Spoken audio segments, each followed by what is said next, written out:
Hi guys.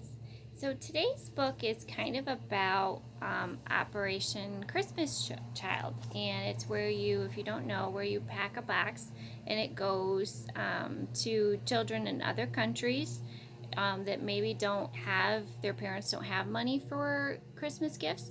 And so people do it all over the world. They pack boxes and send them again all over the world. So this one is about a village that gets some boxes. So it's called A Wing and a Prayer. We actually do Operation Christmas Child boxes at our church every year, so we really enjoy them and they're a lot of fun. So let's learn about them. Jesse had just put the finishing touches on his shoebox. Let me see if I can do this. With a smile, he walked to the front of his class and stacked his box amongst the others. The teacher began to pray. Dear Jesus, please find special children to receive these Christmas presents. Help this to be the best Christmas they have ever had. Help them to know that you love them like you love us. As the children put away their wrapping paper and tape, crayons and stickers, Jesse's teacher explained how each box would complete an amazing journey. Each box would travel around the world until it found its way to a child needing to hear of God's love. That night, as Jesse crawled into bed, he wondered about the little boy who would open his shoebox.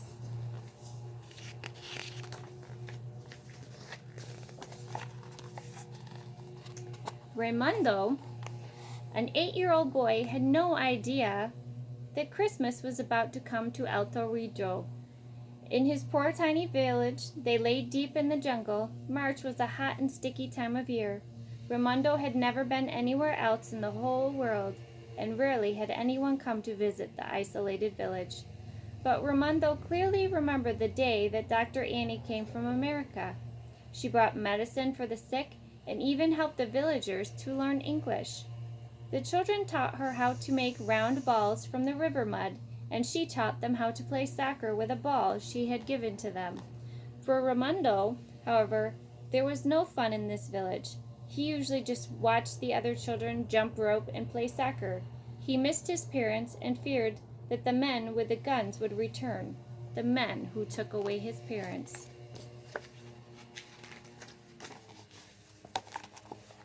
Hi, Raimundo. Sartara smiled and sat down next to him. Do you like my dolly? Her name is Esperanza. It means hope. I pray that God will give you hope and make you smile again. But Satara couldn't make his frown disappear. From off in the distance, a buzzing noise grew louder. All the children stopped playing, ran into the open, and looked into the blue sky. Pedro began jumping up and down. Manuel screeched with excitement, An airplane! Dr. Annie huddled the children close together as the plane circled the village and then safely landed on the grass strip. When the pilot opened the door, Dr. Annie and the children saw their friend Mateo hop down as the dust swirled around his feet. Merry Christmas! He shouted over the roar of the engine. Christmas? Annie asked. What are you talking about, Mateo? Just then, Dan Hodgen, the pilot, unlatched the cargo door of the small plane. The children ran, nearly stumbling over each other, and peered into the airplane. Brightly colored boxes were stacked all the way to the top. You see them all? Merry Christmas, Mateo shouted. Build a fire, fry some tortillas. We're having a fiesta tonight. As the sun began to set behind the big palms, Mateo explained his surprise visit. This is a special time for all of us, Mateo explained, looking into the hopeful faces of the children. Children in the United States, a country far away, decided to celebrate Christmas by giving something to you. Christmas is the time when God sent his only Son to earth to give us hope. Jesus is the greatest gift ever given to anyone. Dr. Annie, Mateo, and Dan handed out the boxes. On the count of 3, Mateo shouted, you can rip them open.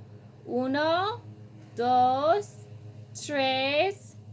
Trace was drowned out by the happy squeals of the children as wrapping paper was tossed into the warm night air.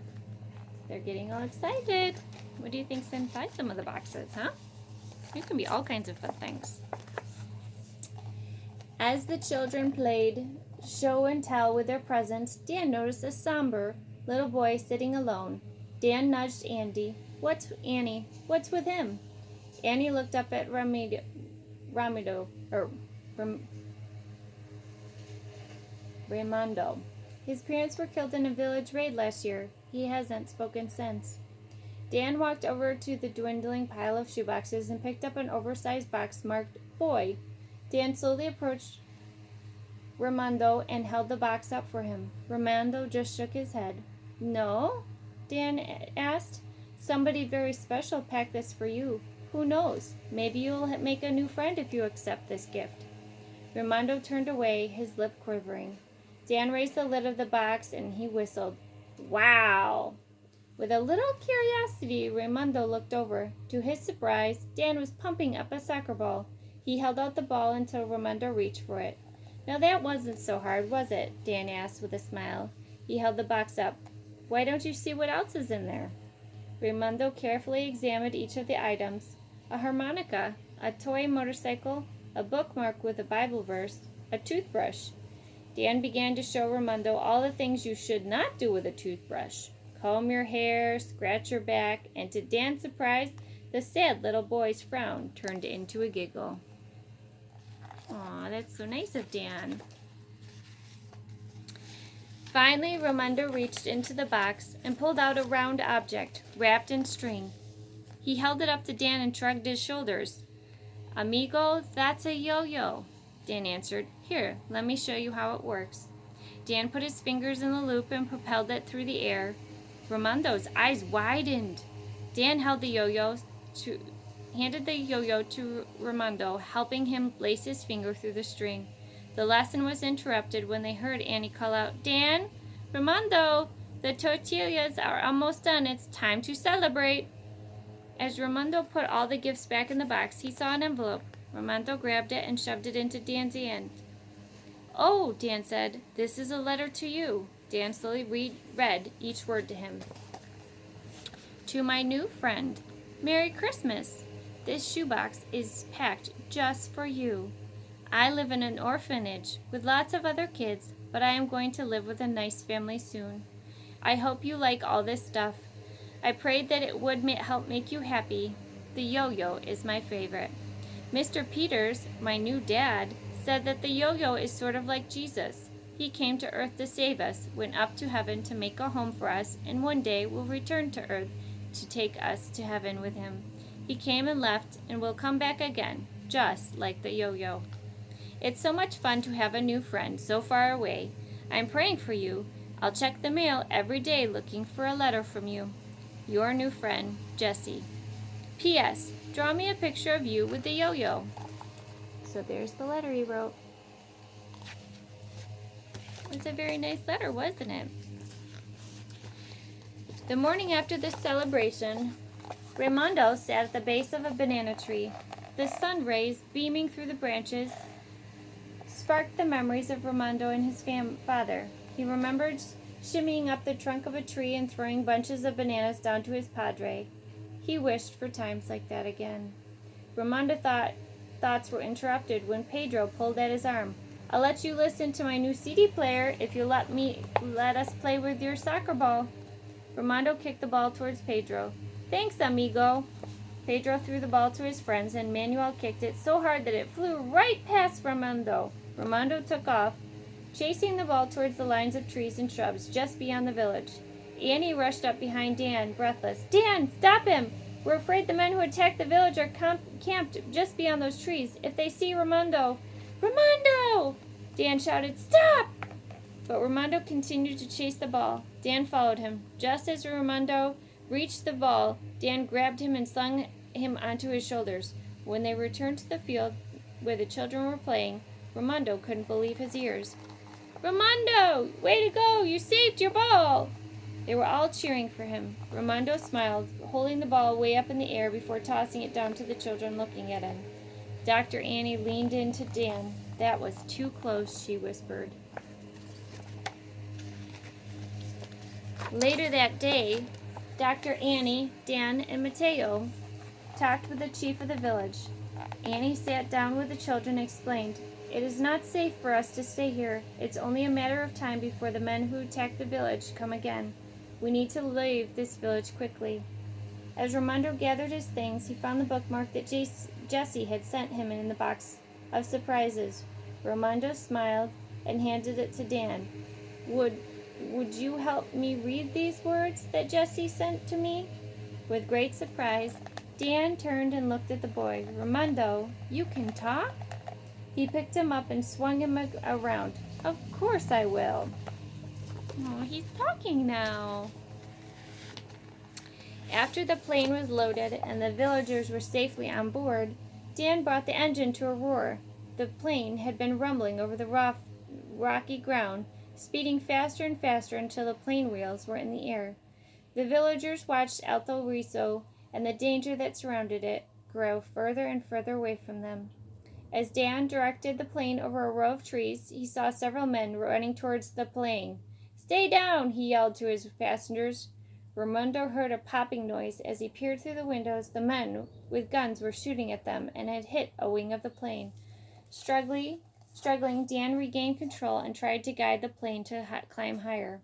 Dr. Annie was making her way from the cockpit towards the children when she suddenly fell to the floor of the plane, clutching her arm.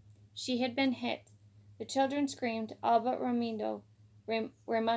He crawled over to Dr. Annie, stroked her forehead, and whispered a prayer. "Please, God, save Dr. Annie. Please save Dr. Annie and get us to our new home." Oh, she got hit by a bullet.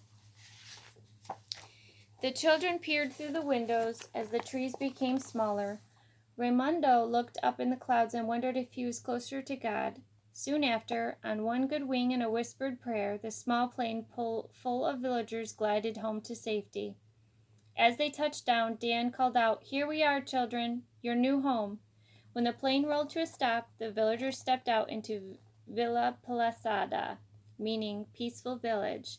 A doctor and nurse were there to meet them, and they whisked Dr. Annie off in an ambulance to a missionary hospital. Seeing the frightened look on Raimondo's face, Dan leaned over and said, "Dr. Annie's going to be just fine. Would you like to go to the hospital with me to check on her?" Can we? Raimondo asked. Aw, he's very concerned for her. Oh, look at though. Dan and Raimondo climbed up into an old truck parked next to the plane and bounced over the rough trails until they came to a little hospital. After a long wait in the courtyard, the nurse told Dan and Raimondo they could go see Dr. Annie. "Signor Dan saved us from the men with the guns," Raimondo explained as soon as they entered the room. Dr. Annie smiled and calmly replied, "Raimondo, remember the Bible verse we all learned? Proverbs 3, 5, and 6?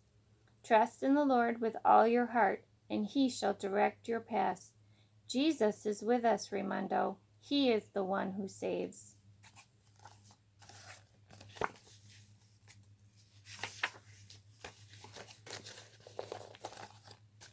Raimondo smiled and nodded. "Tell me more about him, Dr. Annie. Tell me more.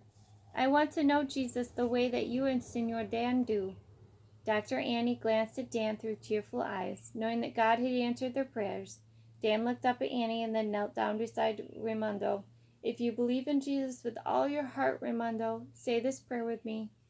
Dear Jesus, please help me to trust you to keep me safe in your hands. Please forgive me for everything I've done wrong. Come into my heart and help me be better and help me to do what you want me to do. Amen." Raimondo thought about each word as he repeated after Dan. Then he added, "And thank you for my friends, Dr. Annie, Signor Dan, and my new friend Jessie." That's so beautiful. "Raimondo," Dan put his hand on Raimondo's shoulder, "we have something special to tell you. Dr. Annie and I are going to be married in a few days." Raimondo quickly looked to the floor. "Why the frown?" Dr. Annie asked. Raimondo didn't look up. Are you going to leave us? Raimondo, how can we go away and leave all of the friends that we love? Annie began. God has called us to live here and has provided for all of our needs. But we're also asked the Lord for something very special. Do you know what it is? Raimondo's eyes lit up. A shoebox of surprises? No, Raimondo, Dan said with a grin. We've asked the Lord to give us a son, just like you. We know your parents will always be in your heart, but would you like to live with us and let us take care of you? Raimondo tried to speak, but the words wouldn't come. You don't have to answer us right now, Raimondo. Just think about it. Oh, that's so sweet.